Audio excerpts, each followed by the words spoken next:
नाराज है जिंदगी ड्रामे की अगली किस्त में आप देखेंगे कि फाइनली आबिज और आयला के रिश्ते की बात चल पड़ी है।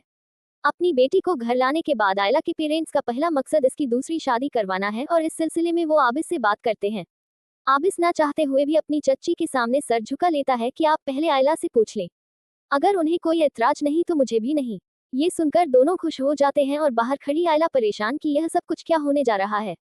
वो खुद आबिद से इस सिलसिले में बात करती है जिस पर आबिद कहता है, मैं अच्छी तरह से जानता हूँ कि आप क्या कहना चाह रही हैं। मैं फैसला आप पर छोड़ता हूँ। अगर आपको जरा भी ऐतराज है तो आप इनकार कर सकती हैं। आयला परेशान है आबिद की इस कुर्बानी पर। वो जानती है अच्छी तरह से कि आबिद जीनिया को पसंद करता है और इसका इस तरह अपने चाचाजी के एहसानों का बदला उतारने के फैसले ने आयला को बहुत मायूस किया है। वह किसी कीमत पर आबिद से शादी पर राजी नहीं होने वाली। वहीं दूसरी तरफ जीनिया तो फिजूल में ही मैच्योर बनने का ड्रामा कर रही है। इन दोनों के रिश्ते की बात चलते देख सबसे ज्यादा तकलीफ जीनिया को है।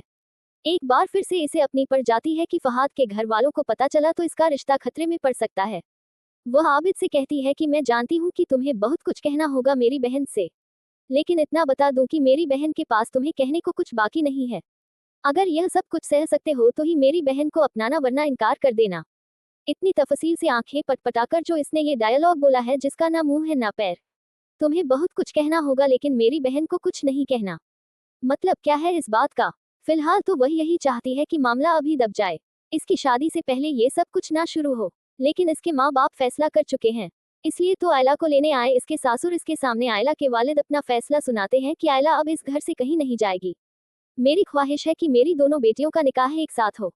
अब फहाद और जीनिया की शादी की तारीख दे जाएं आप और आयला के लिए मैंने अब इसके साथ इसकी बात पक्की कर दी है। ये सुनकर फहाद के माँ बाप दोनों ही हिल जाते हैं। यह क्या कह रहे हैं आप? ऐसा तो ये लोग कभी नहीं होने देंगे। साथ की प्रॉपर्टी हाथ से जाएगी। इन्हें अपनी बेटी हफ्तसा की बातें बिल्कुल सच लग रही हैं और इस मौके पर वह इस शादी की सबसे ज्यादा मुखालफत करेंगे।